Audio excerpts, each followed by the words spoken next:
মোহাম্মদ জুবাইরকে আল্লাহ তুমি মাফ করিয়া দাও। রব্বুল আলামিন শহীদ আল্লাহ মৃত্যু হিসাবে কবুল করিয়া নাও। আমরা অত্যন্ত দুঃখিত, মর্মাহত। আমাদের অতি প্রিয়জন ছিল জুবায়ের হোসেন। মোহাম্মদ জুবাইরকে আল্লাহ তুমি মাফ করিয়া দাও।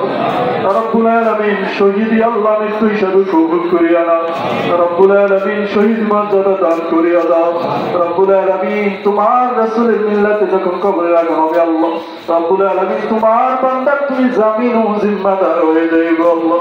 রব্বুল আলামিন প্রশ্নের আল্লাহ সওয়ালের জবাবগুলো যেন সঠিকভাবে দিতে পারে সেই তৌফিক নসিব করিয়া দিও। রব্বুল আলামিন কবরটা জান্নাতের বাগান বানাইয়া দিও গো আল্লাহ।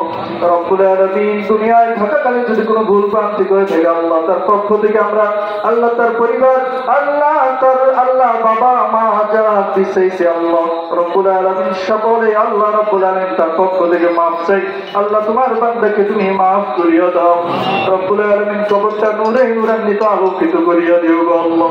রব্বুল আলামিন তার পরিবার পরিজন মা বাবা রব্বুল আলামিন আল্লাহ যারা আত্মীয় স্বজন আছে সবাইকে ধৈর্য ধারণ করার তৌফিক দিও রব্বুল। সিনিয়র এবং ব্যাচেও সিনিয়র, কিন্তু কখনো আমাদের কোনো সময় অর্ডার দিয়ে কোনো কথা বলেন না।